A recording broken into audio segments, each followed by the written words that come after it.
¿Qué es esto? ¿Por qué me mandas un vídeo? ¿Por qué haces eso? No hagáis eso. No mandéis cosas que no sé lo que son para que después las abra y al enterarme de lo que, de lo que son me dé una decepción. Por favor, no hagáis eso. Bueno, vamos a ver, para demostrarte lo del nombre. ¿Qué hago? ¿Me veo el vídeo entero? Yo creo que eso es especulativo. Decir que Cora viene de Coré. Que no se llama como tú, no mientas. Si se llama como tú, yo soy Proxy, hijo de Proxo. Venga. Bueno, a ver si ya está. Voy a coger el lápiz de apuntar. ¿Por qué se ve detrás? No entiendo, pero bueno. Vale. Ahí mejor. A ver. Eso, así. Cora viene de corazón de melón, viene de coramelo. Cora, desde luego, viene de coramelo. De hecho, se llama así, se llama coramelo. La verdad es que es un nombre muy original, es de los nicks más originales que he visto en toda la vida, con B. ¿No ves que Perséfone es casi igual que Cora si son nombres, son nombres gemelos? Bueno, listo, vamos allá. Bien, lo importante es el primer análisis mitológico puro que hacemos. Es decir, es el primer análisis que vamos a hacer de un mito sin proyectarlo en una obra moderna, es decir, en una película o en una obra fantástica. Es de las primeras veces que... Bueno, yo creo que es la primera vez. Alguna vez sí que hemos hablado, puede que de algún otro mito, pero sobre todo... Bueno, más que de mitos de arquetipos, de cuestiones arquetípicas, pero de un mito, lo que viene siendo una historia mítica concreta, yo creo que esto es la primera vez que lo hacemos. Si no, me corregís, pero eso es lo que me da la sensación de que esto no lo habíamos hecho antes. Hemos hecho cosas parecidas, pero esto no. Bueno, vamos a ver. Lo primero que hay que entender, y empezamos con la clase, así que... Coramelos, señorita, deje de hablar o me copiará 1000 veces el mito de el rapto de Perséfone en griego. En griego antiguo, en griego lineal. Pórtese bien o tendré que castigarla al final de la clase. Que le veo ahí muy agitada. Bueno, lo primero que hay que entender es que es un arquetipo en mitología. En mitología, un arquetipo es una manifestación de una parte de la psique humana. Eso es como un aspecto de la personalidad de todos los humanos. Si todos los humanos, pudiéramos resumir todos los humanos en una sola persona, si pudiéramos resumir la humanidad como si fuera un gigantesco golem y cada una de las personas del mundo somos una neurona de ese gran golem, encontraríamos que los seres humanos se comportan, la humanidad se comporta conforme a unos patrones. Entonces, la mitología, los mitos, son algo parecido a la personalidad de la humanidad. Los mitos nos cuentan aspectos de lo que significa ser humano y narran historias que ponen en forma, pues eso, en forma de cuento, en forma de narración épica, tragedias sobre sí, ponen en forma de historia hechos inevitables cuando uno es humano. Más o menos se puede decir que sirven para transmitir o plasmar de forma universal conflictos inherentes al ser humano. Y es como si cogiéramos, si todos los mitos estuvieran en un libro, que los hay, libros que contienen todos los mitos, si todos los mitos estuvieran en un libro, ese libro sería más o menos como la guía para la vida de Bart Simpson, pero hecha por los antiguos. Esa guía es una guía para la vida porque los mitos narran aquellos elementos, aquellos conflictos con los que te vas a encontrar a lo largo de tu existencia por el mero hecho de ser humano. Eso no significa que los hechos estrictos que narran las historias de los mitos, o sea, la gramática estricta de los mitos, te vaya a ocurrir a ti. No quiere decir que a ti te vayan a secuestrar o que se vayan a plantear, secuestrar en el sentido mitológico, claro, o que se te vayan a plantear exactamente las mismas metáforas. Lo que significa un mito es, bueno, lo que es un mito es una significación en sí misma, o sea, una vivencia. Lo interesante de leer un mito es que estés donde estés, en cualquier parte del mundo, vas a poder entender, seas quien seas, vas a poder entender que esa historia tiene un significado y que cuando te cuenten esa historia vas a poder vivirla, vas a poder identificarte y vas a poder comprender, conforme te la cuentan, cómo se tenían que sentir los personajes de esa historia. Entonces, no quiere decir que los mitos sean enseñanzas, eso serían las fábulas o las leyendas. Los mitos son un poquito más amplios que las fábulas y las leyendas. Los mitos plasman conflictos inherentes al ser humano que son identificables por la universalidad de las personas sobre la Tierra. Un arquetipo es una figura, una parte pequeña de un mito. Un arquetipo es una figura sobre una de las formas del ser. Si los mitos son conflictos que nos encontramos en la vida, conflictos que ocurren a lo largo de la existencia, un arquetipo es el yo en ese conflicto. En el mito que vamos a ver hoy hay muchos arquetipos, hay muchos prototipos también, que solo un prototipo es un personaje. Cada uno de esos prototipos son diferentes actitudes o posiciones que nosotros podemos tener en la vida, y la historia que ocurre es las diferentes soluciones que podemos dar a esa posición en nuestra vida. Todos los arquetipos o todos los personajes que hay en los mitos somos nosotros. Todos. Es decir, no hay un mito sobre el rapto de Perséfone, no está dirigido a las mujeres cuando sean protagonistas como Perséfone. El mito del rapto de Perséfone está dirigido a las mujeres que van a ser raptadas en el sentido metafórico, a las mujeres que van a tener una hija raptada, pero también a las mujeres que van a ser Zeus y que van a ser Plutón y que van a ser Venus y que van a ser Hermes y que van a ser Ceres, que van a ser... La psique humana es capaz de ponerse en todas las posiciones de todos los personajes del mito. La mente humana es capaz de identificarse con todos los prototipos del mito. Porque lo que ocurre en un mito no solamente son conflictos que pueden ocurrir entre individuos, sino conflictos que pueden ocurrir desde nuestras propias partes del yo. Y eso es lo más interesante de todo.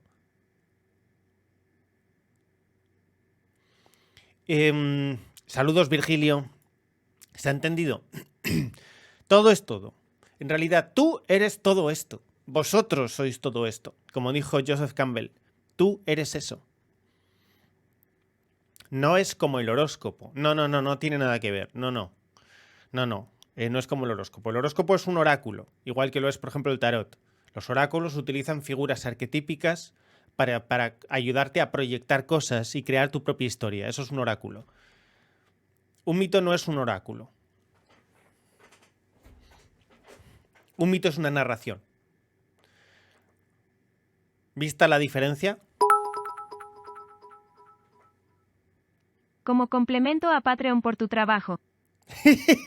1000 bitazos. Muchas gracias, libre pensador. Muchas gracias. Joder, 1000 bitazos.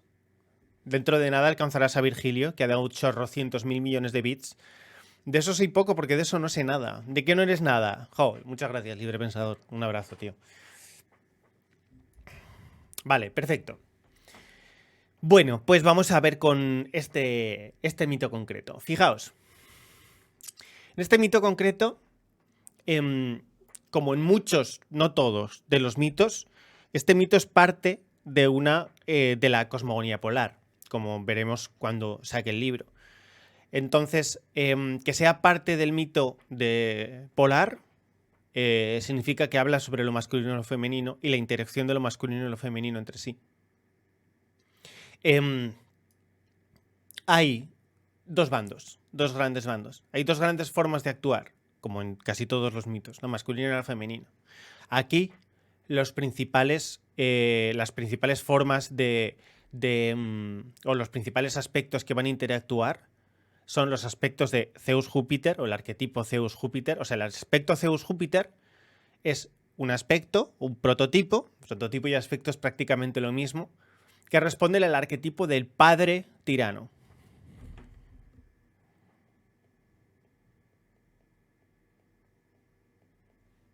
Padre. Padre tirano es padre severo. Un padre tirano no significa necesariamente mal padre, ni cruel padre. ¿Vale? Es padre severo. Ese es el arquetipo. Padre. Y Ceres Demeter. Ceres o Demeter, según el nombre griego o el nombre romano, es un aspecto femenino, un arquetipo de la feminidad que corresponde a... ¿Quién lo sabe? Coramelos, ¿cuál es el aspecto al que corresponde Ceres? ¿De qué aspecto? ¿De qué arquetipo nos están hablando el aspecto Ceres y Demeter? Ceres Demeter es el aspecto gran madre.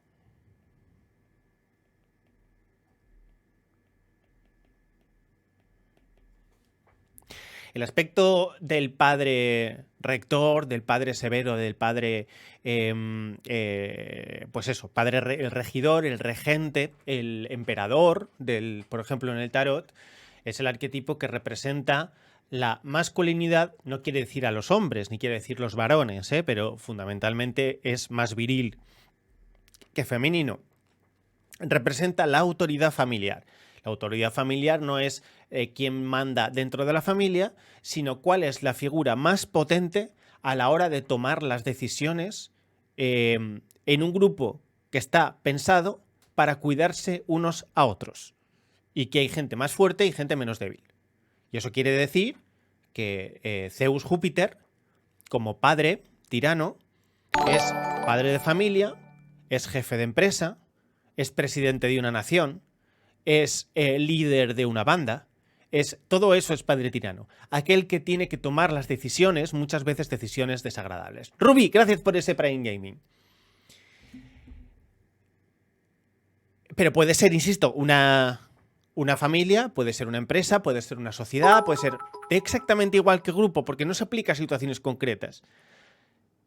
Zeus Júpiter como gran padre o padre tirano, que es mejor decir padre tirano y gran madre, ¿vale? Yo no recomiendo que digáis gran padre porque eso pocas veces, porque no tiene sentido como aspecto. El padre tirano es, además de una posición de importancia en un grupo o en una jerarquía, es también que es la parte del yo que decide sobre qué cosas que hay que hacer aunque no nos guste hacerlas, que es como la responsabilidad. Y cómo nos enfrentamos con responsabilidad a decidir cosas que queremos hacer a pesar de que no nos apetece, o cosas que nos apetece hacer a pesar de que no debemos. Y cómo imponemos nuestra voluntad. Y ahí está en Zeus y en Júpiter personalizada esa voluntad intensa, enérgica, por el rayo de Zeus-Júpiter. Por otro lado, el aspecto Ceres Demeter, que es aquí representa el arquetipo de la Gran Madre.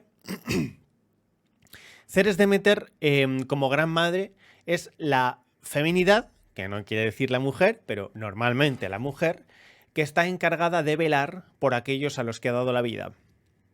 La diferencia entre cómo vela el gran padre tirano, o el padre tirano, y cómo vela la Gran Madre, es que el padre tirano hará lo que sea necesario para que los de abajo aprendan, y aprendan a enfrentarse con el mundo. También representa aquello que hacemos nosotros al enfrentarnos con nuestras propias pasiones y fracasamos. El padre como modelo también se equivoca, pero nosotros nos perdonamos a nosotros mismos, porque nuestro ego hace que nos perdonemos, representa a Zeus. Zeus es muy de eso. La Gran Madre, sin embargo, tiene una conexión con todos aquellos que ha creado hasta el punto de vivir ella misma el dolor de las criaturas a su cargo. Eso es la Gran Madre. Gran Madre es todo aquello que permite vida, todo aquello que alberga vida. Un hogar va a ser Gran Madre, o parte de una Gran Madre. De hecho, en concreto, el hogar es Cibeles. La diosa Cibeles es muy es una diosa de hogar. Ceres y Demeter es señora de las cosechas, señora de la luz del año, señora de la vida, señora de la alimentación, de la nutrición, de la maternidad, no de la maternidad en tanto fértil, sino de la maternidad en tanto ser madre de, ¿vale? Ser matriarca. Es la matriarca por excelencia. Pero es una matriarca vinculada Hay otras matriarcas no vinculadas, como por ejemplo Gea. Gea también es un aspecto de la Gran Madre, lo que pasa es que es el aspecto sabio de la Gran Madre. Ceres Demeter, en lugar de ser el aspecto serio, alejado, sabio de la Gran Madre, es el aspecto vital que se desvive por sus criaturas.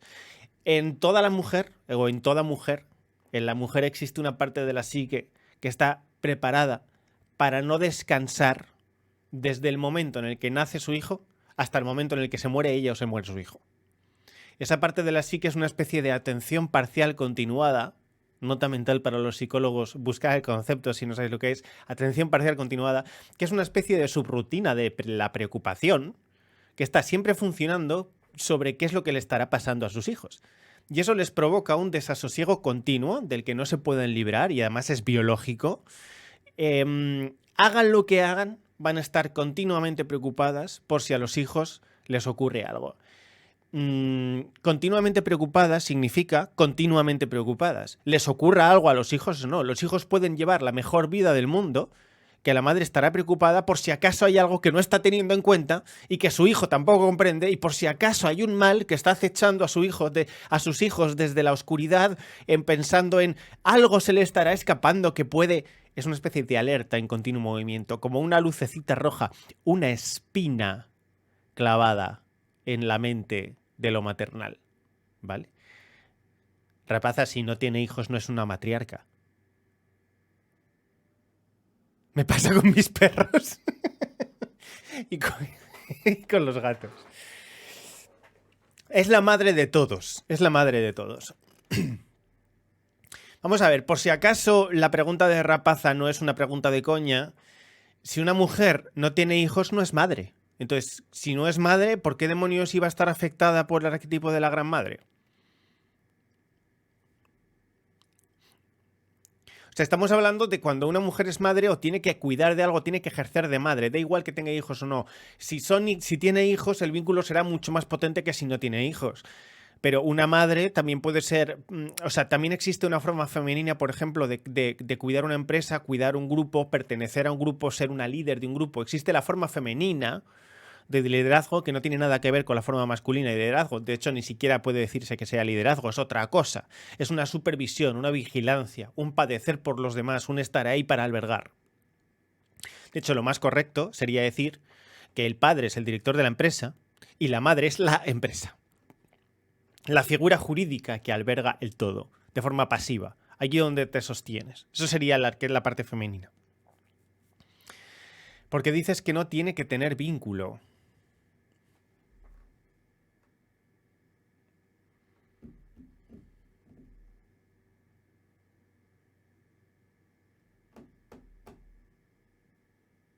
Pero vamos, espera un momento. ¿Es una pregunta? Porque si es una pregunta, por favor, ponedla entre interrogantes, porque si no, no sé si es una pregunta o es una consecuente relativa. Porque tal no sé qué.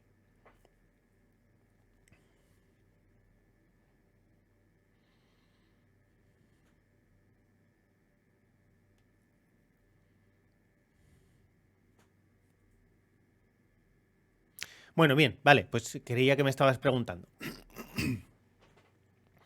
Bueno,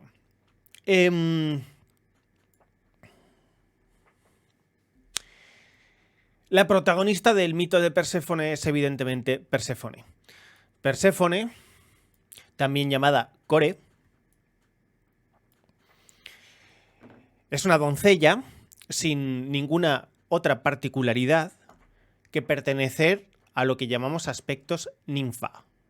Core es una ninfa, junto a, por ejemplo, las variantes ninfáticas Artemisa o Palas Atenea. ¿Qué son ninfas? La ninfa es el arquetipo de la mujer joven, ingenua, no tonta, ingenua, que desconoce, independientemente de las habilidades que tenga, desconoce una gran parte del mundo. Es un ser intenso que podríamos decir encuadra las primeras fases de la feminidad. Las primeras fases de la feminidad no significa la feminidad más joven, que también, sino los comienzos de toda feminidad. Y es, por lo tanto, todos los momentos en los que la feminidad es ingenua sobre algo. O sea, el antes de padecer. Eso representa una ninfa. Además, la ninfa es un arquetipo que representa un crecimiento en flor, es decir, una belleza que está iniciándose en lo sexual, pero no vamos a ver ese aspecto ninfático aquí. Vamos a ver más el aspecto doncella. La doncella por excelencia, aparte de Core Perséfone, es Artemisa. A mí es la diosa que mejor, para mí, mejor explica en qué consiste este tipo de arquetipo. ¿Qué es Artemisa? Artemisa es una diosa de los bosques, también es la que fue en Roma Diana, ¿vale? Cazadora, y como diosa de los bosques está íntimamente ligada a la naturaleza. Las Ateneas y Artemisas, y sobre todo Artemisas, Ateneas no tontos. Las Artemisas son las doncellas de los comienzos de las películas Disney, que tienen ganas de aventura, tienen unas habilidades, tienen un carácter vivaz, son ingenuas sobre el mundo, pero tienen muchas ganas de aventura. Además, están muy conectadas con su entorno y se mueven grácilmente por él.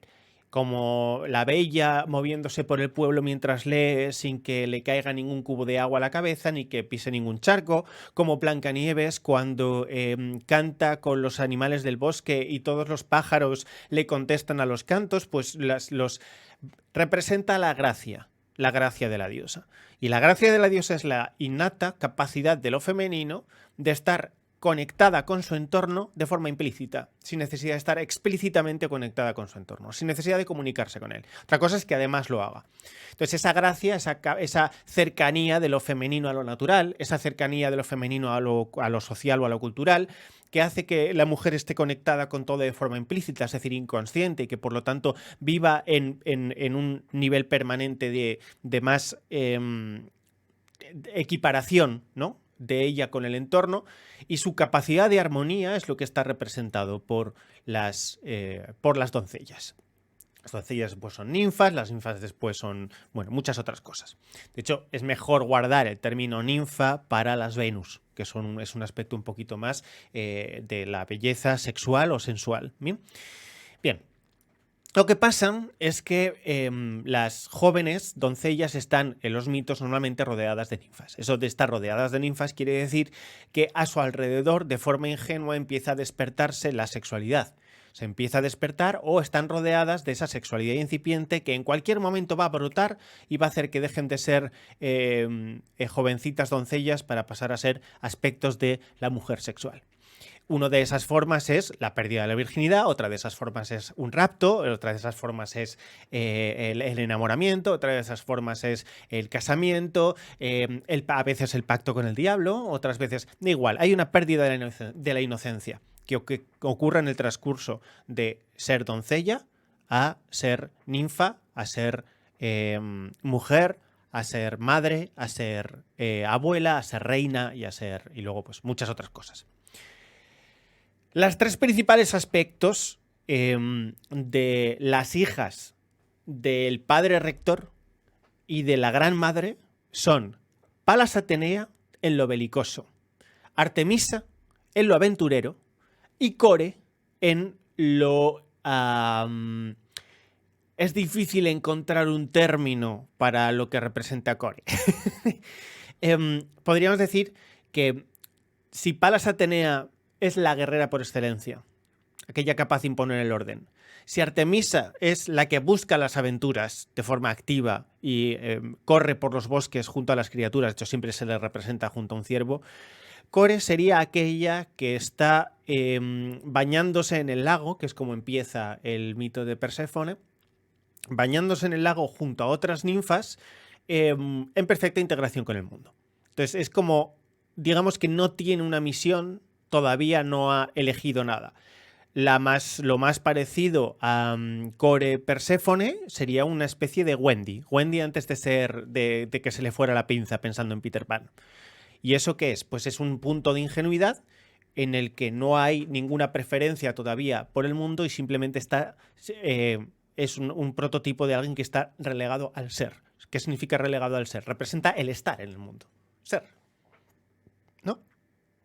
Como cuando en Disney bailan. ¿Qué significa bailar? Bailar es el estar en el mundo, el moverse con la música, el tener un ritmo, el expresar una emoción, cambiar los pasos. Bailar es estar en el mundo. Esa es representación de estar.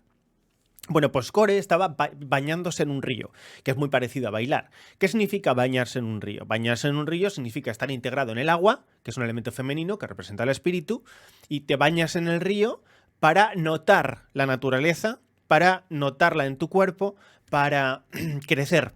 Se dice que, como todo río discurre, cuando nosotros nos bañamos en un río, estamos cambiando junto con el río, estamos dejándonos sentir la corriente. Eso es el equivalente de los cuentos donde los que cantan y bailan. Bueno, pues eso es el estar en los mitos, es bañarse en un río. Bañarse en un lago, bañarse, es formar parte de la naturaleza mientras el tiempo transcurre y vamos creciendo. Está limpita. Aspectos ninfáticos, sí.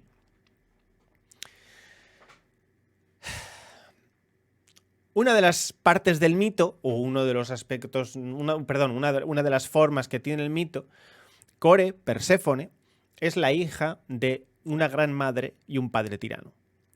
Pero en otras, es hija de una parte mucho más oscura de la feminidad, que es Estigia. Estigia, oscura no quiere decir maligna, quiere decir oscura, hay una pequeña diferencia. Maligno es aquel que quiere causar el mal y que por tanto representa un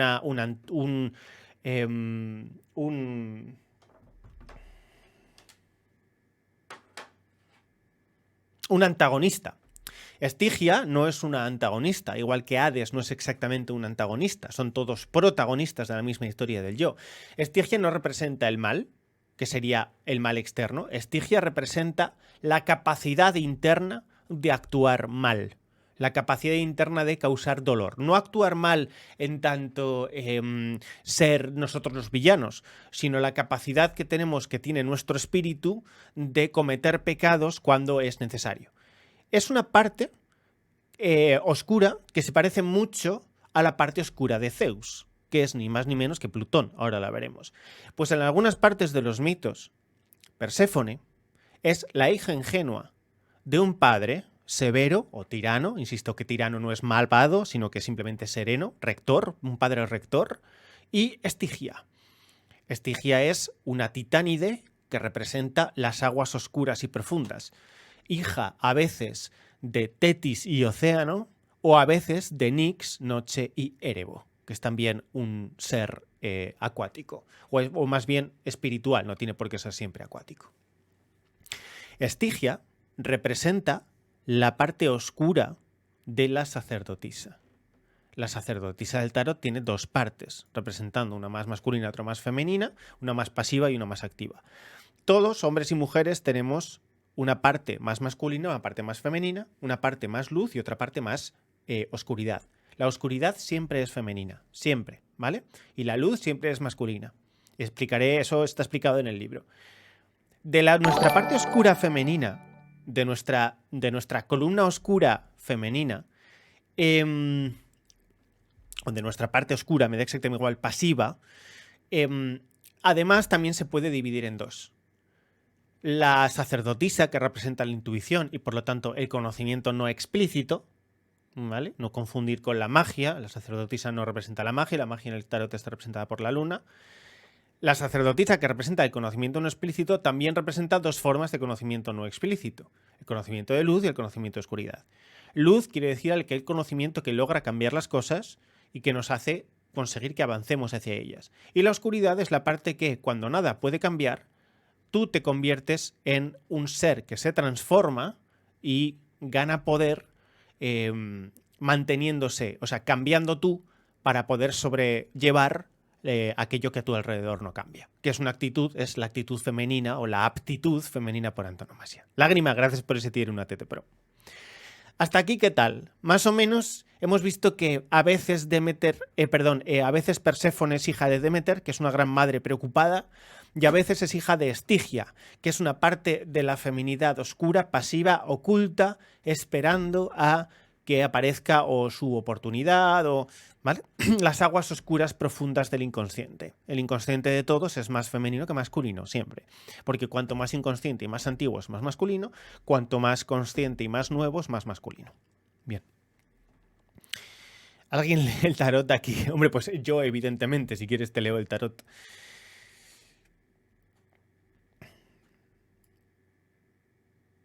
Bueno, hay una curiosidad, y es que una parte que podemos, pues las dos partes de la feminidad, las dos partes primarias de la feminidad, que están donde mejor se representan visualmente, es en los tarots esotéricos, es decir, tarot a partir del tarot Rider-Waite, son la sacerdotisa, que es la segunda carta del tarot, y la emperatriz, que es la tercera carta del tarot.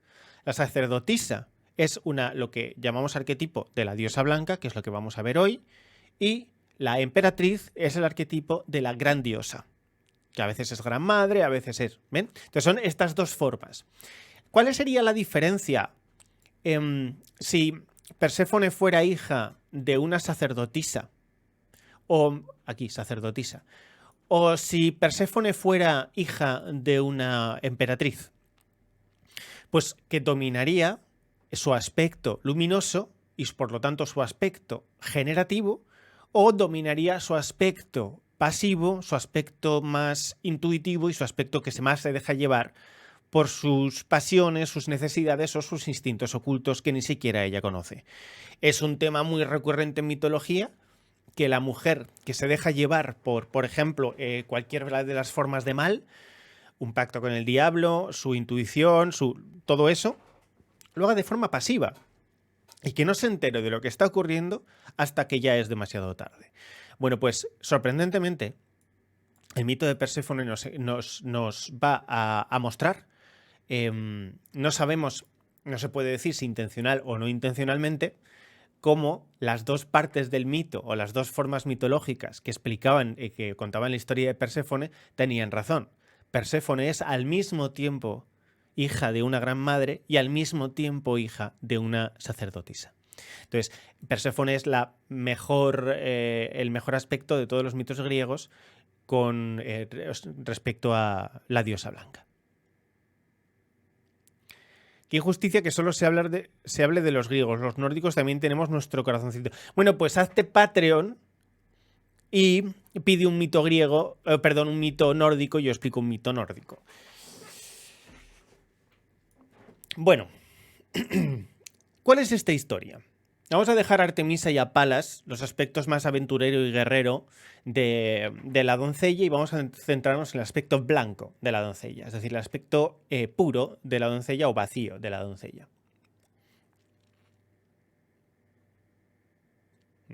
Ahí.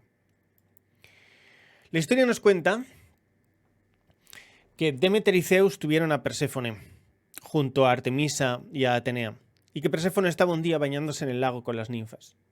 Y entonces Plutón, que es el hermano mayor de Zeus, que encarna una masculinidad más terrible, una masculinidad tirana más rectora, pues Plutón es como mucho más saturnino, es un poquito más, es más perverso, representa fuerzas de la masculinidad mucho más oscuras. Plutón o Hades, según la variante mitológica según la variante mitológica que elijamos, si griega o romana, se enamora de Perséfone. Por cierto, ¿cómo se enamora de Perséfone? Porque la diosa Venus, una de las primeras hijas de Zeus, la diosa Venus le lanza a Cupido para que no se aburra. Una de las cosas que caracteriza a Plutón o a Hades es que es el rey del inframundo. El inframundo es aquel lugar al que van las cosas que ya están perdidas. Esa sería la definición arquetípica de inframundo. El lugar al que van las cosas que ya no tienen solución. Y por lo tanto aquellas cosas que se han corrompido o están en tal grado de corrupción que no van a tener remedio. El Hades son los infiernos y representan no el castigo, porque no estamos hablando de los infiernos cristianos o los infiernos judaicos, sino que representa el castigo del sufrimiento, o sea, la noche oscura del alma. No el castigo divino por los pecados, sino la noche oscura del alma como la parte del ser en la que todo es terrible, las partes de la vida en las que la oscuridad se cierne sobre nosotros, las partes de la vida en las que tenemos un dolor, un duelo, una ausencia, una enfermedad, todo eso es el Hades. El lugar al que tienen que ir, al que van las personas que están a punto de corromperse. O el lugar al que nosotros vamos, el lugar espiritual al que nosotros vamos, cuando estamos padeciendo un sufrimiento. ¿Y por qué tenemos que ir a un lugar cuando padecemos un sufrimiento? Eso representa que cuando hay algo en nuestra cabeza que nos preocupa, como por ejemplo, cuando hay algo en nuestra cabeza que nos preocupa, como una depresión, como un duelo, como un enfado, como cualquier cosa, eso tira de nosotros hacia abajo, impidiéndonos realizar las cosas diarias. Como héroes que somos, todos, hombres y mujeres, tenemos gestas que cumplir en el día a día. Bueno, pues cuando hay algo terrible que nos ocurre, el ensombrecimiento de la vida hace que no podamos emprender las cosas del día a día con la misma energía, es decir, con la misma luz con la que las emprenderíamos si fuéramos Júpiter. Hay una parte mucho más ancestral que rige nuestra psique, mucho más antigua que Júpiter, y son Neptuno y Hades, otras dos partes del yo. Plutón se aburría allí en el lugar donde la gente iba a lamentarse, fuera de la luz, más abajo, en la oscuridad, donde nadie puede emprender cosas ni terminar cosas. Se aburría soberanamente. Y entonces Venus, la diosa del amor, de la belleza sexual, del enamoramiento, de la sensualidad, de todas esas cosas, la gran ninfa, la ninfa por excelencia, le manda a Cupido. ¿Eso qué significa? Le lanza una flecha de Cupido o le lanza un hechizo que hace que a Plutón se le encienda el gustirrinín, las ganas de. Cupido, la flecha de Cupido, no representa el enamoramiento platónico, aunque los mitos lo cuenten de forma platónica. Cupido representa el gusanillo que hace que te quedes prendado física y psíquicamente de alguien. Eso a veces se convierte en amor y otras veces es únicamente algo físico o sexual. Cupido es la llamada de atención que hace que todo nuestro mundo desaparezca para pasar a centrarnos en una sola persona. En la noche más oscura del alma de nuestra parte del cerebro, una idea se apodera de nosotros, quitándonos la pesadumbre mental. Nosotros somos Zeus y tenemos nuestra parte masculina haciendo cosas y nuestra parte femenina esperando cosas, ¿no? Con esperanza. Y entonces de repente nos deprimimos. Y para dejar de deprimirnos, por ejemplo, llamamos a nuestra Venus particular para que nos entretenga. Y nuestra Venus particular, nuestra inspiración sexual o sexuada, nos saca de nuestro hastío haciendo que se nos ocurra una divertida idea sensual. Y esa divertida idea sensual para Plutón fue Perséfone. Nos encaprichamos, o Plutón se encapricha, de la forma más simple, sencilla y banal de la feminidad. Y entonces le dice a Zeus, mira, sé que es tu hija y tal, pero es que me mola. Entonces la querría para mí, la querría de esposa. Y Júpiter le dice, mira, a ver, no lo sé, se lo tengo que consultar a mi mujer. Y entonces le dice a Demeter, oye, mira, mi hermano está pues como que muy salido y se ha encaprichado de Perséfone. Y Demeter dice, Perséfone no se va a ir con nadie porque no tiene edad. Y entonces Zeus le dice a Plutón, mira, a ver, es que no lo tenemos muy claro, en lugar de decirle no. Mi mujer ha dicho que no. Zeus dice, mira, a ver, no lo tenemos muy claro, yo entiendo que te mole, no te voy a decir que no, pero tampoco te voy a decir que sí.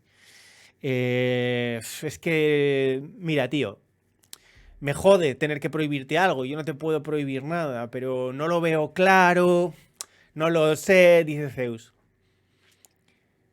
Zeus, la parte decisoria de la psique, de repente se encuentra en la diatriba de que tiene una parte masculina diciéndole queremos a Perséfone y una parte femenina diciendo no hagas eso, deja a Perséfone en paz, que para un capricho que tienes no me toques a la doncella, deja que crezca sola. Y entonces Zeus, sabiamente, no se dice ni que sí ni que no. Como representando nuestra psique nos dice, bueno, no me lo voy a prohibir. Sé que no lo voy a hacer, pero si pasa, si pasa, pasa. Es como si no hubiera sido yo.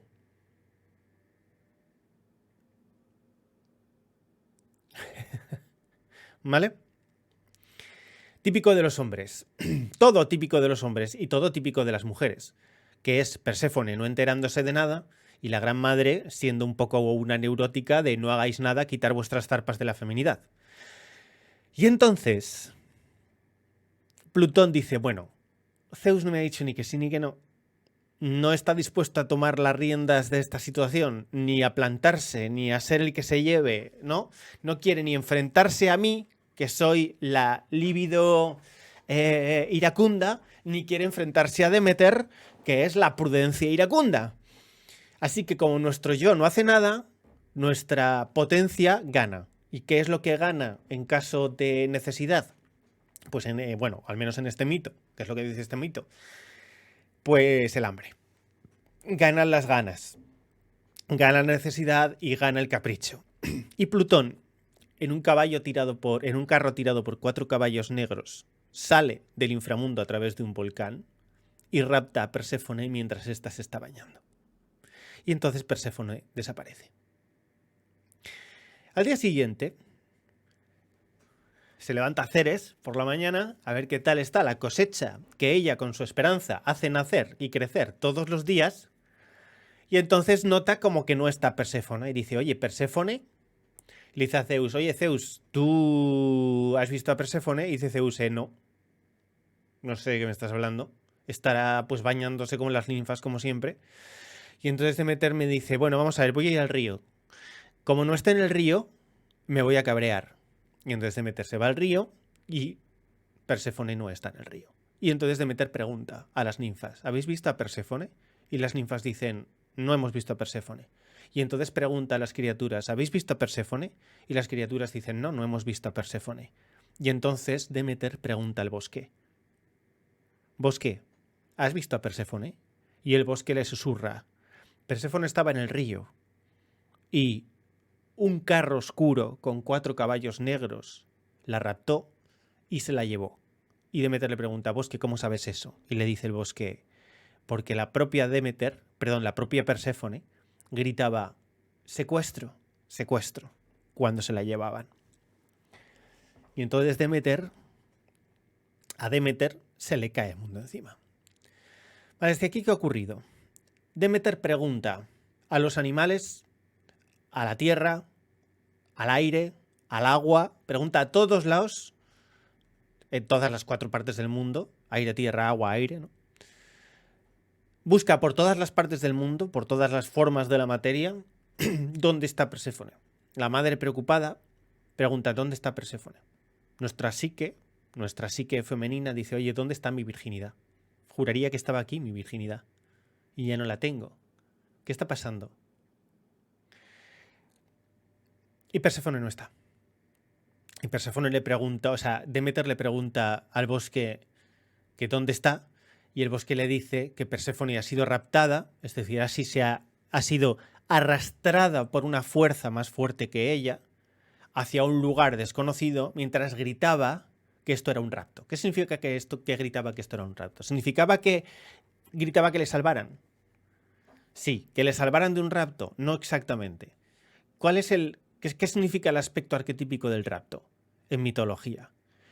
Un rapto es la salida por la fuerza de una doncella del ámbito del hogar, y es decir, normalmente del padre o incluso de la madre. Arrancar una flor es un rapto. Salir con una chica y besarla por primera vez es un rapto. Tentar a una doncella para que se equivoque es un rapto. Cosechar es un rapto.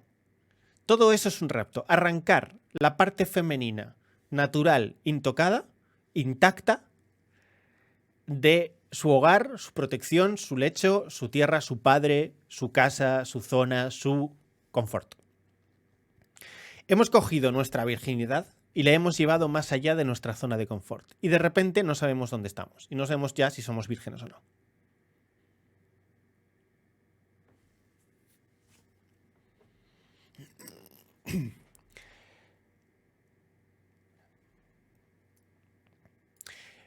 Cuando el bosque le dice a la gran madre, a Demeter, a Ceres Demeter, que ella gritaba, socorro, es un secuestro, más que socorro, es un secuestro. La madre comprende que lo que le ha pasado a la niña es que mientras se bañaba en el río, una corriente la ha arrastrado y que si gritaba es un rapto, es porque estaba siendo arrastrada por fuerzas eróticas, por fuerzas sexuadas, por fuerzas masculinas, por fuerzas devoradoras. Dice, bueno, pues ¿quién es aquí el devorador por antonomasia que hasta hace nada decía que se aburría y estaba mandándose mensajitos con Venus? Dice, Tate, Plutón, ¿será cabrito? Y entonces se vuelve toda irada a casa. Y le dice, Zeus, mi hija no está. Yo, por mi hija, mato. Yo, sin mi hija, no vivo. ¿Me la devuelves? A la de ya. No, todavía no le han robado la inocencia, rapaz. Eso todavía no ha ocurrido. Está en ello. Todavía está en ello. Está siendo arrastrada, ¿vale? Pero todavía no le han robado la inocencia. O me devuelves a mi hija o la lío parda. Y dice Zeus, bueno, vamos a ver, mujer. Cálmate, que no pasa nada. Será Plutón. Le doy un toque. Estará bien. En fin, es Plutón. No se la va a comer. Y entonces dice Demeter, ¿es Plutón? Como si es Neptuno. O me traes a mi chavala, o en esta tierra no crece un grano, nunca más. Dice Zeus, cago en la puñeta.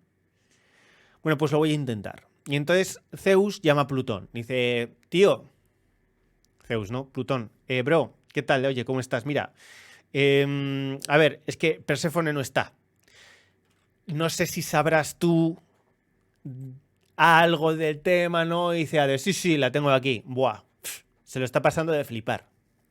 Y dice Zeus, ya, bueno, a ver, me lo imaginaba. Escucha, ya sé que no te dije ni que sí ni que no, pero tengo a la señora muy cabreada, muy tocada, y tengo todo el reino que no va a volver a crecer cosecha, ni va a volver la tierra a albergar vida, hasta que Perséfone no vuelva a su madre. Y verás, es el Hades, y yo sé que como rey del Hades tienes la norma de que quien entra no sale de ahí, salvo que haga un pacto relevante. Oye, mira, bro, ¿qué quieres? ¿Qué quieres por Perséfone? Y dice Hades, pues la verdad es que no tienes nada que yo pueda preferir a Perséfone. Y dice Zeus, ya. Pues no sé, bro. Mira, te va a parecer que te he colgado. Y Zeus cuelga. Y entonces como que se desentiende. Y entonces Demeter empieza a recorrer la tierra durante eones buscando desesperadamente a Perséfone. Porque Zeus le dice, mira, no he encontrado. Yo no sé si Hades la tiene, no la tiene. Zeus como que no se moja. ¿Qué ha pasado hasta ahora? Ha pasado que el yo regidor, en lugar de decirle a Plutón, has hecho algo irreversible, paga las consecuencias, sácala del inframundo y devuélvela a su madre, que sería lo mismo que decirnos a nosotros mismos, tienes una idea nueva, tienes una idea virgen, la estás emprendiendo únicamente por aburrimiento, lo vas a hacer mal, ya la has cagado, has dejado tus obligaciones y has hecho daño a tu propia parte femenina, que es la parte pasiva de esperanza, la has cagado por tu depresión y por tus ganas de hacer las cosas como no debe ser, tu parte masculina la ha jodido. Entonces, en lugar de decir, bueno, voy a arreglar esto, lo que haces es patada hacia adelante. Eso es lo que significa la conversación entre Plutón y Zeus. Patada hacia adelante. En plan, bueno, a ver, la cosa ya está hecha, voy a fingir que aquí no ha pasado nada y vamos a ver si podemos hacer que esto, bueno, pues como que no se note, ¿no? A Demeter ya se le pasará, dice Zeus. La cagas. Es como decirte a ti mismo, bueno, ya me acostumbraré a esto. No puedes. El remordimiento permanece. ¿Y qué es ese remordimiento? Remordimiento es tu feminidad, tu expectativa, tu esperanza, tu necesidad de pureza, caminando de fondo, quejándose en un lamento constante, impidiendo que en ti vuelvan a hacer ideas nuevas. Solo porque te sientes culpable y sabes que has hecho daño a la parte de ti que estaba preparada a amar y a contemplar cómo las cosas crecen naturales. En lugar de lo que has hecho, que es coger tu parte masculina más bestia y destrozar una idea nueva llevándola o arrastrándola hacia algo para lo que todavía no estaba preparada. Y esto vale para lo que nos ocurre, las ideas que se nos ocurren en la cabeza, las personas con las que tratamos, los hijos con los que tenemos o los problemas a los que se enfrenta la civilización entera. Ceres desesperada dice, bueno, vamos a ver, no solamente no va a crecer cosecha, sino que mi nivel de cabreo es tal que voy a impedir incluso que nazcan niños. Voy a impedir que salga el sol. Voy a obligar a que aquí haya una especie de penumbra permanente de infertilidad terrena y humana hasta que todo el mundo esté tan desesperado como yo. Que representa también el aspecto de la feminidad, que cuando la madre de familia, o tu pareja, o tu mujer, o tu novia está mal porque ha perdido algo y está llorando porque ha perdido algo, ya puedes hacer lo que te da la gana, que no la vas a consolar. No puedes. Porque cuando en una mujer una expectativa se rompe, esa expectativa o se cambia por otra cosa mejor o no se puede reconstruir. El problema al que se enfrenta la civilización entera al borde del colapso. Las prisas.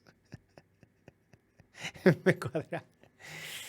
No, remordimiento de Plutón no. El remordimiento está representado por Demeter. Plutón no tiene ningún remordimiento. Plutón Hades no tiene ningún remordimiento. Bueno, entonces Ceres, según una versión del mito que es así más curiosa, Ceres manda al inframundo a Hermes, Mercurio, a negociar con Hades. La cosa no sale demasiado bien. La parte que a mí más me gusta es esta, que es una especie de mezcla entre 2 o 3 versiones del mito, que sigue siendo lo mismo. Perséfone ha descendido a los infiernos, que podríamos decirlo como paralelismo. Perséfone ha salido además por la noche y ha probado el pecado.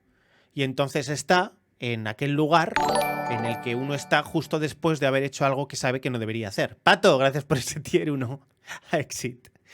Bienvenido a un nuevo Exit. Perséfone, en la profundidad de los infiernos, pecadora. Claro, una de las particularidades que distinguen a Perséfone de Artemisa y de Palas Atenea es que Perséfone es la más ingenua de las tres. Perséfone en los infiernos no se da cuenta de lo que está ocurriendo, ¿vale? Y Perséfone, mientras está en los infiernos, al principio, pues se lo está pasando bastante bien, porque es la protagonista de todo. Pero de repente, después de ser la protagonista siendo la más guapa del bar, en el que todo el mundo le está invitando a chupitos, de repente dice, uy, esto ya empieza a no ser divertido. Querría volver a mi casa. Y entonces la gente del bar le dice, a tu casa no vas, no te puedes ir sola. Es de noche, estamos lejos, te he traído aquí en coche, no te puedes ir. Y entonces Perséfone se pone a llorar. Y entonces su raptor, Hades, Plutón, le dice, no mujer, no te pongas así. Mira, en realidad esto no está tan mal. Esto aquí puede ser la reina del todo y no te preocupes porque no puedas ir ahora a casa y volver con tu mamá, Demeter. Ya sé que echas de menos a tu mamá. Yo te hago mi reina.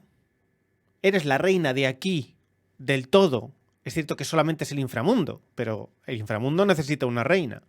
Yo te hago mi reina y yo te cuido. Entonces, a cambio de no tener nunca más a tu mamá, yo te convierto en mujer reina, una reina del mal, es cierto, una reina oscura, y yo al fin y al cabo puedo ser súper buen marido. Soy Plutón, tengo mucha experiencia, estoy buenísimo, soy el rey de todo esto. Como ves, Júpiter a mi lado, pues, bueno, Zeus, Júpiter, pues es, yo qué sé, una pamplina. Porque has visto que he hecho al final lo que me ha dado la gana. Ten en cuenta que aquí en los infiernos puedes ser como una reina. Pero si vuelves a la superficie, vas a volver a ser prácticamente nadie. Y además todo el mundo estará enfadado contigo. Y dice Perséfone, vamos a ver. Lo que dices no suena mal. A mí me gustaría. Pero es que es demasiado pronto para mí. Yo no soy Artemisa. Yo no soy Atenea. En el caso de que la cosa salga mal, yo no sé defenderme como mis hermanas. La verdad es que preferiría volver como mamá. Con mamá. Y Hades le dice, ya. Pues ¿sabes qué pasa? Que tu virginidad no te la puedo devolver. Porque esto ya no es reversible. Porque al Hades, cuando se baja, ya no se puede volver a salir. lo siento, no sabía que ibas a querer volver, no lo pensé, no sé cuántos. Y entonces Perséfone se echa a llorar. Se echa a llorar de una manera como pocas mujeres han llorado nunca en la vida. La amargura de la doncella que ha roto por primera vez su propia sacralización inunda todo el Hades. Y entonces Hades dice, bueno, vamos a ver, esto se está yendo de madre, necesito ayuda. Y entonces le pone un mensajito a Mercurio, le dice, oye Mercurio, mira, escucha, ve a buscarme a Demeter y cuéntale más o menos lo que está pasando. Bueno, en algunos mitos es Mercurio, en otros mitos es Iris, en otros mitos igual, una mensajera de Plutón del Hades. Y entonces el mensajero, que vamos a decir que es Mercurio, Hermes, dice, mira, ve a contarle a Demeter, ¿vale? Le dices a Demeter lo que va a pasar y anda que venga por favor a darme algo por lo que yo pueda devolverle a Perséfone, porque no puedo tener aquí a la chavala que está hecha una mierda. No sé, alguien tiene que hacer algo. Y entonces Demeter recibe a Hermes y se cabrea muchísimo. Claro, porque entonces Demeter comprende que el camino que ha recorrido Perséfone es irreversible. La gran madre se da cuenta de que su pequeña hija ha estado en el infierno durante demasiado tiempo y que ya nunca va a ser la hija intacta que había sido o que era mientras se bañaba en el río. Entonces Demeter, la feminidad maternal, ha perdido o ha errado y ha fallado como madre para siempre. Y como ha fallado como madre y está desesperada, Zeus no da pie con bola y no sabe qué hacer, Demeter llama a la única mujer que puede sustituir a Demeter en el inframundo, que es Hécate. Hécate es un aspecto divino grecorromano que representa a las brujas, o que, tal y como nos manejamos nosotros, representa a la parte oscura de la feminidad mágica, que es la luna del tarot.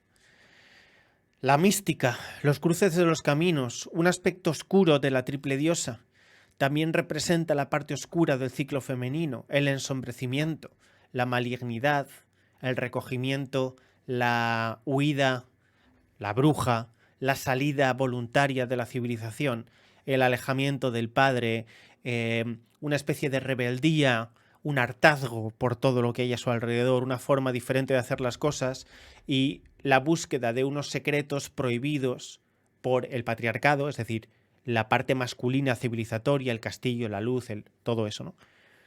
Una forma alternativa de vivir. Hécate es, en Disney, es Maléfica. Maléfica es una Hécate perfecta. Una bruja. Una mujer que, aunque pertenece en cierto sentido a la corte, hace mucho que ha optado por estudiar unas artes mucho más interesantes que la cosecha, el hogar y esas mierdas de Zeus. Y he dicho, yo me voy por mi propio camino. Y eso hizo Hécate.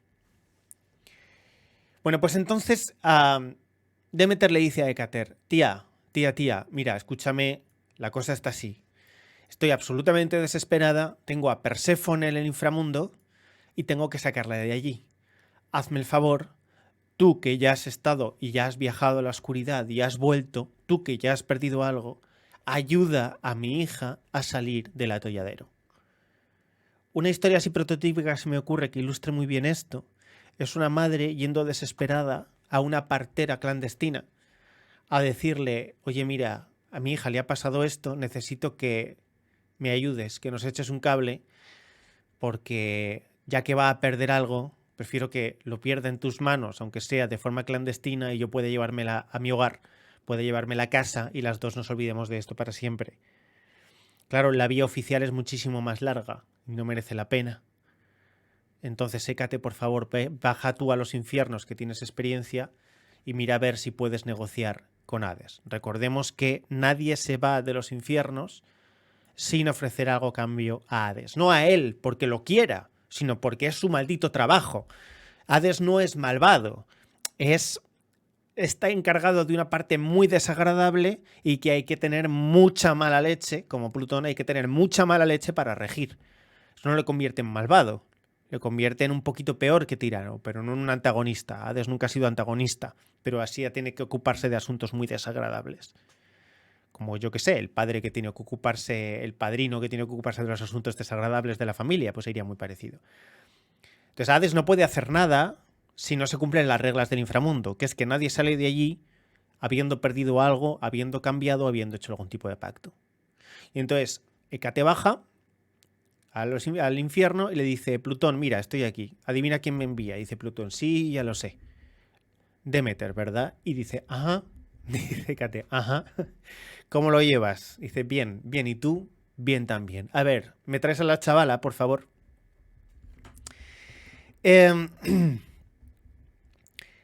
Primera intervención en el chat, Mr. Winkle. Va raptando adolescentes, pero es un IO de 10. ¿Qué es un IO? Ah, un tío de 10. Sí, es un tío de 10. A ver, no rapta adolescentes. No es exactamente raptar adolescentes. Es que a veces es una mala influencia. Pero ya está, pero porque pertenece a un lugar que, bueno, el pobre es que pertenece al Hades. Y en el Hades las cosas se hacen así, la gente que se acerca a él, bueno, en fin.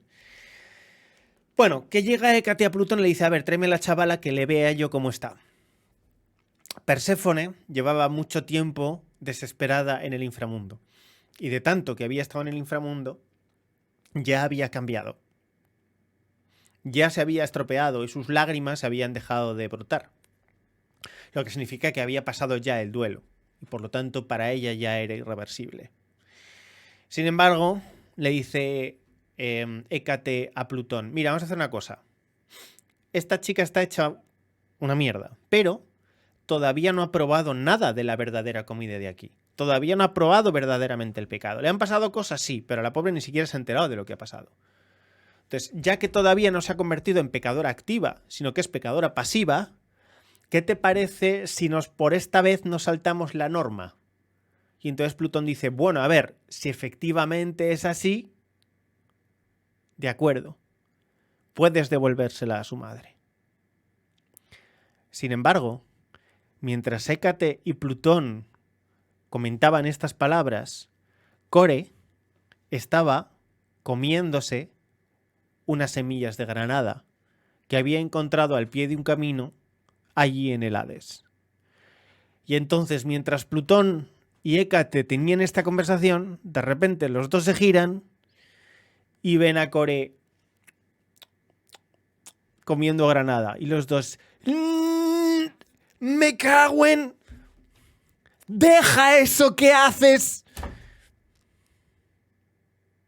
Y entonces Core suelta la granada. La granada, que es un fruto rojo que representa la sexualidad femenina o la feminidad física, ¿no? El órgano sexual femenino, representa, bueno, pues la carnalidad femenina, representa la granada. Además, tiene... bueno, da igual. Bueno, eso representa la granada. Entonces, es como que Hécate, de tanto estar en el inframundo, pues ya estaba empezando a tener como algunos pecadillos. Se había visto tentada por la rojez del fruto de allí del Hades, y habiendo bajado la guardia, después de haber estado tanto tiempo llorando en ese Hades, coge una granada y empieza a comerse granos de granada. Algunas versiones dicen que comió 2 granos, otras que comió 3, otras que comió 4. Da igual, comió pocos granos de granada. Muy poco, pero lo justo como para que esté claro que se comió algo del inframundo, comida del inframundo. Y entonces Hécate y Plutón se dan tremendo facepalm y dicen: bueno, pues ya se ha liado, no podemos volverse a su madre. ¿Qué hacemos? Y dice Plutón: mira, se me ocurre una cosa. Ya que la chavala ha pecado y es, como tú, ya para siempre parte de este inframundo, ¿qué te parece si hacemos lo siguiente? A mí la chavala me gusta, yo puedo cuidar de ella. Yo me la quedo como consorte 3 meses de cada 12. Y el resto puede volver con su madre. Y entonces dice Hécate: bueno, me parece algo aceptable. Yo me encargo de su madre. Hécate vuelve y dice con Core y le dice: mira, reina, te traigo a Perséfone. Entonces la madre, bueno, explota en alegría: mi niña, mi niña.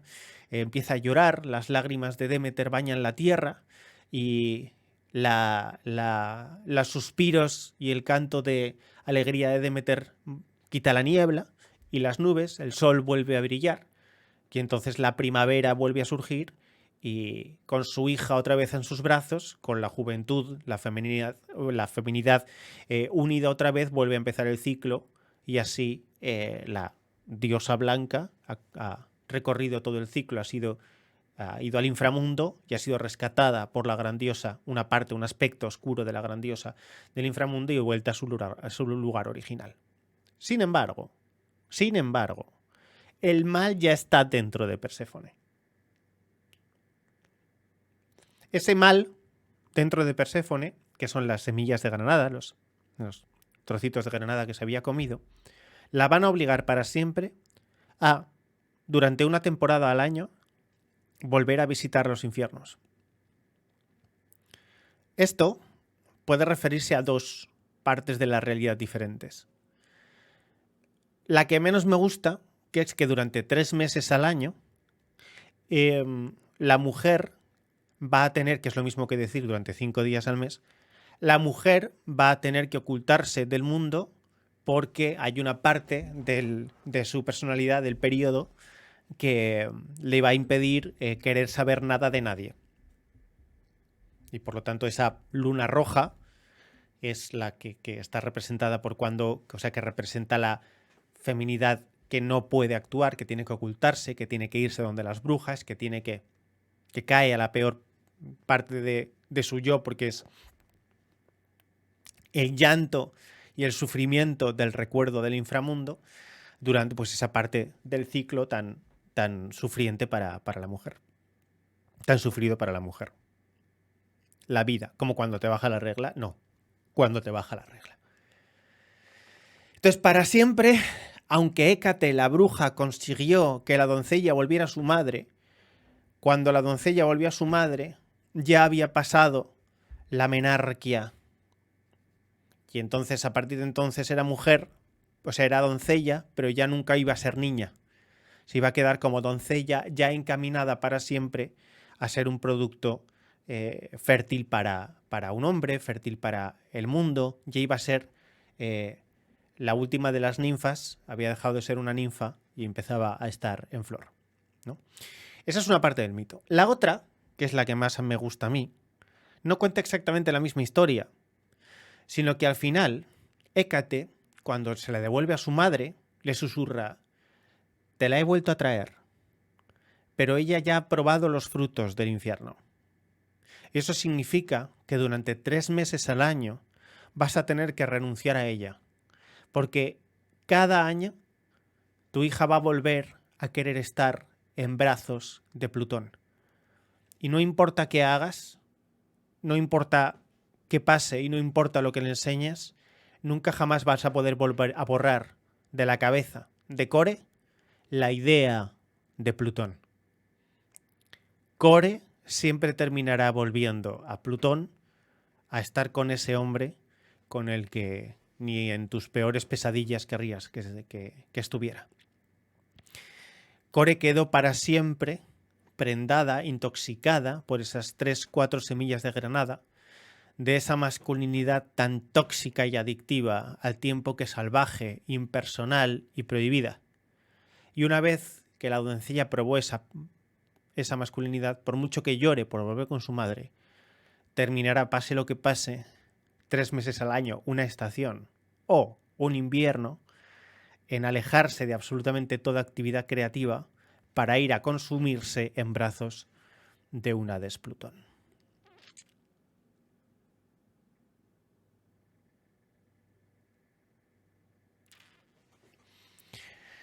Y este es el mito de Perséfone. Quiero que veáis un detalle.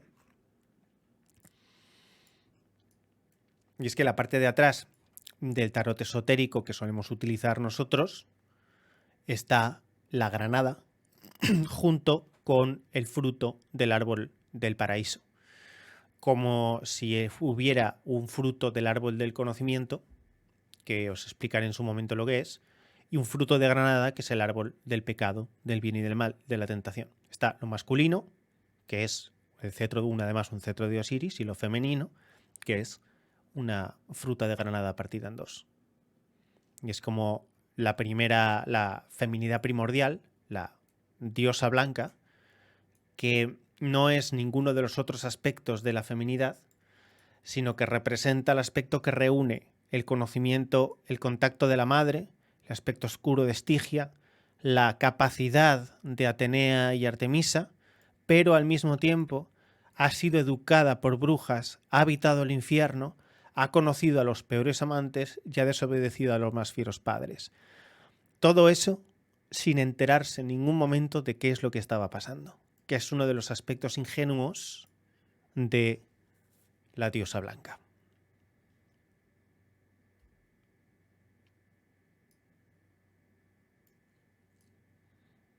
La diosa blanca es el aspecto que reúne todas las formas de la feminidad. Las buenas, las malas, todas mezcladas, todas revueltas, indistinguibles. En esa parte de la mente femenina, o en esa parte femenina de la mente, que las dos cosas valen, tanto de la mente femenina como de la parte femenina de la mente, donde el bien y el mal se juntan, se mezclan y se vuelven indistinguibles, que hace a las mujeres tan capaces, como dice Lágrima, de liarla tan pardísima. Listo. ¿Qué tal? ¿Os gusta este formato? Hemos terminado, ¿eh? Hay alguna cosa interesante que contar. ¿Habéis proyectado en historias propias? Vamos a ver qué parejas hay. Plutón y Hécate. Está claro, ¿no? Como lo masculino y lo femenino del inframundo. Perséfone, que es la protagonista, es como nuestra heroína pasiva, que es la diosa blanca, que es la página en blanco. Y luego está, pues, Demeter y Zeus, y esta me gusta mucho, que aunque no aparece aquí, que es Poseidón y Estigia. Poseidón es la tercera parte de la masculinidad, en esta tría de la masculinidad que está formada por Zeus, Plutón y Poseidón, Neptuno, que son el ello, el yo y el superior. ¿Vale? Las profundidades del inconsciente, marinas y terribles, son Poseidón. Las partes de la ideación narcisista, etcétera, son Plutón. Y el yo, allí donde se debaten entre una cosa y otra, pues es Zeus. Podría haber otra clasificación, ¿eh? Yo he puesto esta porque más o menos es la que más me cuadra, pero son los tres aspectos del yo. Las tres partes alquímicas del yo. Poseidón, Plutón y Zeus. Bueno, pues igual que Zeus está con Demeter y Plutón está con Hécate, Neptuno Poseidón está con Nix Estigia, que son las aguas profundas, nocturnas, oscuras, la parte femenina de lo marino. Que aunque no aparece, la mejor forma... Fijaros, un aspecto Disney que podría representar la bruja marina lo tenemos en La Sirenita, ¿vale? Paprika, muy interesante. Próxima mañana tengo que explicar un cuento a niños. Creo que haré una versión light. ¿Algún consejo para contar este mito a niños? Pues... una forma muy interesante es hablarles de Core como si en lugar de una doncella fuera una hermanita pequeña que tienen, o una hermana mayor de la que también cuidan. Pues todos los niños quieren cuidar de sus hermanos pequeños y mayores. Entonces ponen el papel del protagonista a su hermanita pequeña, su hermanito pequeño, o a una joven de la que tienen que cuidar, o su mejor amiga, ¿vale? En el papel de Demeter pone el papel de la madre, en el papel de Zeus pone el papel del padre, y en el papel de Plutón pon, por ejemplo, algún tipo de director, profesor, celador, maligno, o algún demonio de un cuento, o algún tentador, ¿vale? Y cuéntales que Hécate era el hada madrina. haz que Hécate sea una versión de la hada madrina. Al fin y al cabo, esta historia no deja de ser el descenso a los infiernos de la diosa blanca y por lo tanto es Cenicienta de toda la vida de Dios. O sea, Hécate se tomó 3 granadas, pero Cenicienta perdió un zapato, que es casi lo mismo. ¿Vale? El de la tienda de golosinas, por ejemplo, el de la tienda de golosinas. Y luego, pues, cuéntales que la pérdida de... Para que más o menos entiendan lo que viene siendo un duelo, que la desaparición de una niña que se pierde a manos de alguien monstruoso, peligroso, prohibido o da igual, el hombre del saco, provoca que todos estemos tristes y que esa tristeza es la historia del invierno. Y que desde entonces, pues... hay el ciclo de primavera y de invierno para recordar que hace mucho tiempo, durante 3 días, estuvo una doncella perdida. Esa es la forma así como más light. Hola, Sweet Beach, ¿cómo estás? En el reino de Hades no sales nunca, no vuelves de allí, nadie escapa, porque allí te transformas tan radicalmente que renaces, eres otro, que logras salir de allí, no eres tú, ya eres otro ser renovado. Bueno, eso pasa, en todas las catabasis y anabasis pasa eso, efectivamente. Porque en todas las historias son irreversibles. Todas las vivencias son irreversibles. Yo he entendido la diferencia entre los 2 significados finales que has dicho, el que te gustaba más y menos. Ah, no he entendido. Uno era invierno y menstruación y el otro era el conocimiento de... O sea, la doncella conoce a Peter Pan y como en Peter Pan, por la noche se queda mirando por la ventana diciendo, ah, mamá, ¿verdad que Peter Pan es maravilloso? Como diciendo, en cuanto vuelva por la ventana me voy a ir con él otra vez. No he aprendido absolutamente nada y en cuanto venga un tipo tóxico, ya he conocido este veneno tóxico y me va a encantar que me saquen por ahí a discotecas a beber, a ser la protagonista o a tener cualquier otra experiencia. He visto a mis abuelos pelear y después reconciliarse y después pelearse otra vez. ¿Cómo lo llevas? Eres astrólogo, no astrónomo. Me ha encantado tu relato. Bueno, pues me alegra mucho, Ricardo. Muchas gracias. Pues bienvenido. O sea, son 2 formas de virginidad. Una, la que corresponde a, por ejemplo, la menarquía o primer ciclo, o simplemente la aparición de haber vivido los infiernos por primera vez y haber comido 3 semillas de granada, que también puede ser percibir la sangre por primera vez, por tanto perder una parte de la inocencia, y que entonces le tengas que contar a tu hija que eso sirve para tener hijos y que ya no va a ser una niña sin más, sino que pasa a ser una mujer y que va a estar maldita para siempre.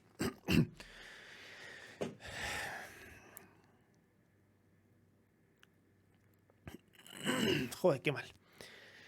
Y la otra es que la doncella se pierde, conoce al bandido y entonces siempre va a querer volver con el bandido. Siempre va a ser susceptible de convertirse de pasar de ninfa a sucubo. Plutón puede ser la noche oscura del alma de la menstruación, pero también puede ser el novio tóxico, que es la parte que a mí más me gusta. La vida, amigues, la vida misma. Coramelos, ¿te ha gustado? ¿Me das el aprobado?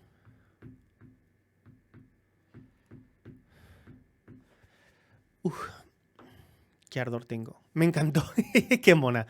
Los de sexto están estudiando la función de reproducción. Me sirve. Ay, Dios mío. Pues fenomenal. Pues hemos terminado un poco más pronto. Me convence más la primera, que es un mix de ambas. Y además lo veo bien tal cual para contar a niños. ¿De verdad cambiarías personajes por hadas madrinas? Bueno, no lo he hecho yo, lo ha hecho toda la... O sea, la mitología lo hace. Hay un mito muy chulo en el que Demeter, Core y Hécate son la misma figura, que son... Se llama... Espera.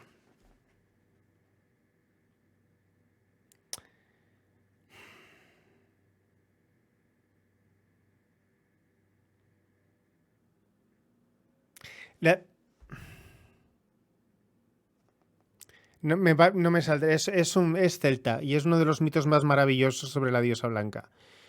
No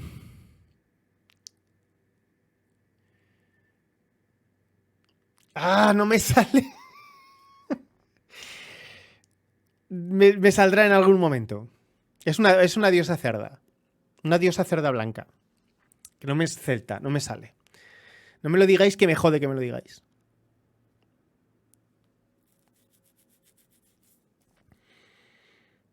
En conocimiento y medio están con la reproducción, pero en lengua están con el mito y la leyenda, ni haciendo la posta. Muy bien. Nada, no. Ariadna no es celta, querida. Sí, una diosa cerda celta.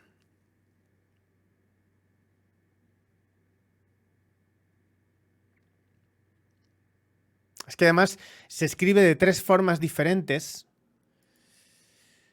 Joder, lo voy a buscar porque estoy cabreado. Dana. Joder. Danae. Dana o Danae. Que es un mito. Peggy. No, Peggy, no. No, Morrowen no. Se llama Cerridwen, la que tú dices. Cerridwen es la hija de Morgana.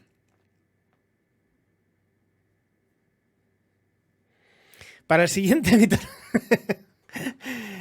Confundes los nombres ya, yo. Muchísimo. Hay una cosa muy interesante en este mito, sobre todo cuando se compara con la estructura de la reina oscura. O sea, sobre todo cuando nos fijamos en la reina oscura, que es la variación en la que la ninfa ya está encaminada a convertirse en súcubo o en bruja en su defecto. Esa es la reina oscura. Porque la que ha sido por una noche reina del inframundo será para siempre reina del inframundo. Vale, pues esa historia tiene un paralelismo brutal con, bueno, que es lo que se llaman los mitos eleusinos, con las iniciaciones órficas, los mitos órficos. Está muy guay porque tanto los misterios órficos como los eleusinos son las estructuras arquetípicas propias de la magia ritual. Entonces, todo lo que sea magia ritual está muy bien plasmado.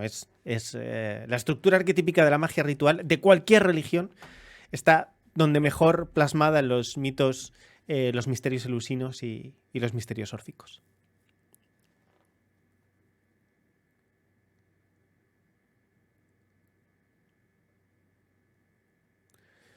Plutón o Hades es como un buzo que te rapta para que vayas al fondo de tu parte oculta y conozcas todos los secretos que hay ahí abajo.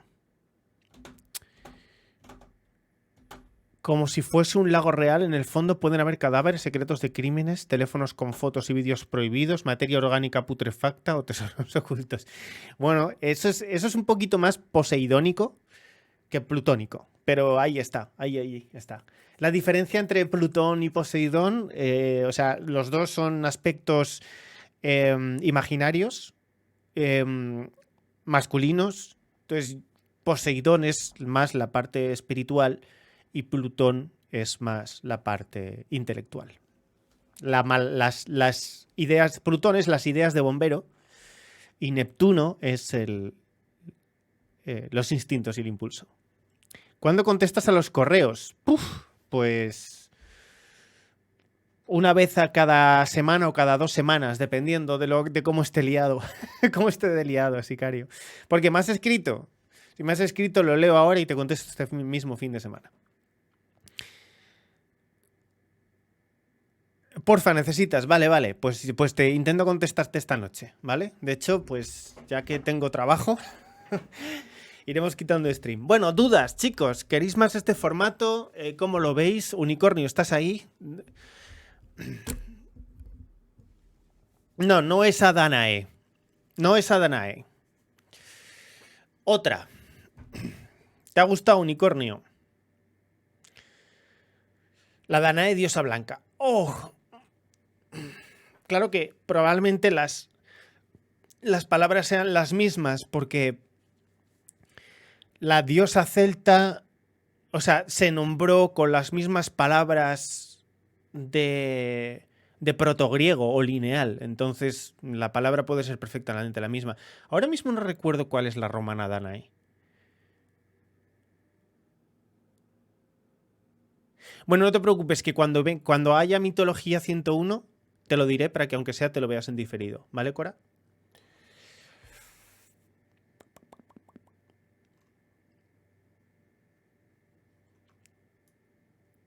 Hala.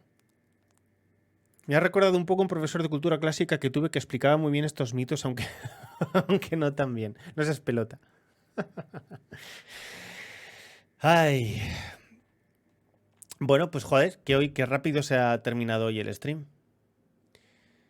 Léeme arriba. A ver, perdón. A ver. Exit. A ver, ¿dónde estás? Aquí, perdón. Disculpa, otra vez pongo pensado, pero es importante, lo pregunté antes. Por lo que dijiste de Muy bien cambiar... explicado.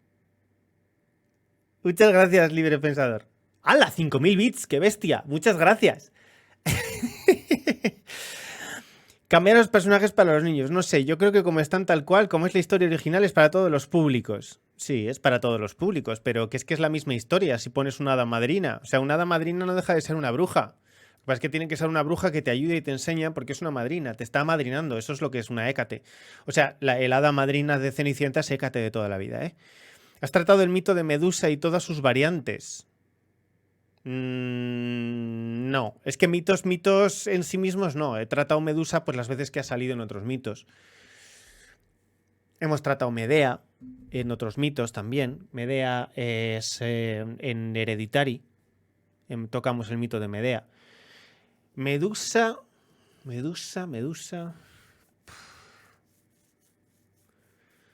No me acuerdo. Alguna vez hemos hablado de Perseo. Puede ser, pero no. Yo creo que no. Espera, Sicario, ¿estás mal? ¿Qué quieres decir? ¿Estás hecho una mierda? ¿Necesitas ayuda urgente? O sea, ¿de verdad estás como mal, muy mal? Es urgente. Como dijo la chica de antes, que dijeras adaptaciones... Bueno, a lo mejor cosas que sean más fáciles de entender, porque... Bueno, puedes decir que Kate es una bruja, pero para los niños una bruja... Decir una bruja buena es lo mismo que decir una hada, madrina. O sea, que si quieres llamar bruja buena, llámale bruja buena, pero Kate no es buena. Entonces, que sea una bruja mala la que ayude a una doncella no se suele entender a la primera. Es un poco confuso. Entonces le dicen, pero si es mala, ¿por qué? Bueno, pues ahí está. Joder, esa es la primera persona que ha dado 5000 bits. Es la primera vez que veo ese símbolo. Joder. Creo. Bueno, a lo mejor Virgilio ha dado 5000 bits alguna vez, que da muchos bits. Paprika, me ha encantado. Antes se me ha muteado el directo y no me he enterado de la respuesta, pero no hay problema. Pensaba verme el directo otra vez. Me alegro, Paprika. Muchas gracias. Recordad que tenéis que ver Wish. Yo la tengo que ver ahora otra vez. Me abriré un vino y veré Wish. Pero vamos, Exit, que yo creo que es para todo, o sea, el texto no es para... O sea, el mito es para... Tal cual está, por ejemplo, yo qué sé, los mitos griegos, no sé, o sea, Hécate sé que sale... Apolodoro, por ejemplo, o sea, la historia es para todos los públicos, porque es 100% simbólica, o sea que... Se puede contar tal cual. Si quieres que se entienda un poco mejor lo del aspecto de Hécate y Plutón, pues lo de la bruja buena. Es difícil... o sea, aquí lo importante de este mito, me parece a mí, lo importante es lo que le ocurre a Perséfone. Es decir, que todos somos Perséfone y todos tenemos una parte inocente que una vez que toca el inframundo ya no vuelve a ser lo mismo y que quiere salir del mal para volver en brazos de mamá, ya que papá no nos ha hecho ningún caso. O sea, es el origen de los daddy issues y de que papá no nos hiciera caso y la cagáramos y solo quisiéramos volver como mamá, pero para entonces ya era tarde. Es una historia del pecado. Pero también es una historia de cómo la feminidad maligna, incluso nuestra propia parte de la feminidad perversa, puede sacarnos de los peores apuros. Y como, por ejemplo, si vamos allí y vamos a la noche, somos chicos, somos chicas, da igual, las chicas, y estáis ahí en un ambiente en el que no queréis estar, la mejor forma de salir de ese ambiente y de imponerse a todo lo que haya por ahí es convertirte por un momento en una zorra, coger ese poder que te da el convertirte en una zorra e imponerte, ¿entendéis? Y entonces aprovechar ese poder encumbrándoos como la diosa del inframundo por un momento, aunque solamente sea para salir de ahí. ¿Cuál es la mejor manera para darte dinero sin pagarle a otra gente? Por PayPal o por Patreon. Bueno, Patreon se queda una pequeña parte, pero muy poca. PayPal, tengo un PayPal. También tengo una billetera cripto, si te sobran un par de bitcoins.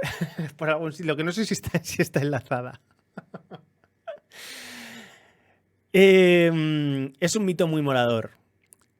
No me he detenido lo suficiente en cómo Perséfone se hace la reina del inframundo, pero para mí la mejor interpretación es esta que os acabo de decir, de que Perséfone en realidad aquí no le da tiempo, pero podría haberse hecho la reina del inframundo, traicionar a Plutón y huir, pero eso no lo llega a hacer. No lo llega a hacer. Pero bueno, Hécate sí. Hécate sí lo hizo. Hades no solo influye en la parte sexual. No, claro, evidentemente. Hades influye en el todo.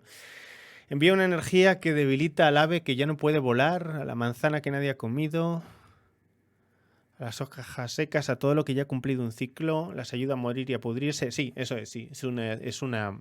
O sea, Hades al fin y al cabo también es una parca. O sea, es el criado de la muerte. Porque Hades no es la muerte, es un criado de la muerte, ojo, es como un funcionario. Que tiene mala leche, pero un funcionario al fin y al cabo. Para que pesen más, tengan más densidad y así ir más rápido al fondo del lago de la Tierra para que luego sean abono o después de millones de años sean petróleo. Para ser una nueva energía, un nuevo ser. Yo creo que la semana que viene, Mitología 101, si no ocurre nada, podíamos hablar de Dionisio, que es muy interesante. Muy interesante. Lo dionisíaco es interesantísimo. Lo eleusino también, que es esto, pero que hablando de qué es lo que le ocurre a Perséfone, qué es lo que en los momentos en los que se piensa si ser doncella de Hades o no, y entonces se le ocurre comerse la granada, desde que pasa eso hasta que se come la granada, hay toda una historia oculta, esos son los misterios eleusinos. Bueno, pues esos son muy interesantes. Y sobre todo son muy interesantes los dionisíacos, báquicos o órficos. Esos son también, bueno, es la misma parte, pero en masculina. Que Hades es un funcionario, se me cae el mito. ¿Cómo se llamaba tu abuelo? Luego hay un juego de God of War donde Perséfone se quiere cargar los cimientos del mundo por venganza por su matrimonio con Hades. Ya, el final malo. O sea que al final como que Perséfone se cabrea diciendo este matrimonio no me ha sido tan bien, cabrones, como no me sacasteis de aquí. Creo que eso nunca ocurre en los mitos, pero bueno. No lo sé, que a lo mejor sí, que yo no sé mucho de mitos. Dionisio, qué chulo. ¿Sabes cuál es la... Coramelos, antes de que te vayas a dormir, son las 000 o 0000. Dime un mito moderno de Dionisio. ¿Alguien sabe un mito moderno de Dionisio? Sí, moderno. Un mito actual. O sea, una fantasía actual que sea la estructura de Dionisio. El rey emérito. No. Coramelos. No caes. Bueno, porque vas a caer. Sin no conocer los misterios dionisíacos, un poco jodido. Matrix. Neo es Dioniso.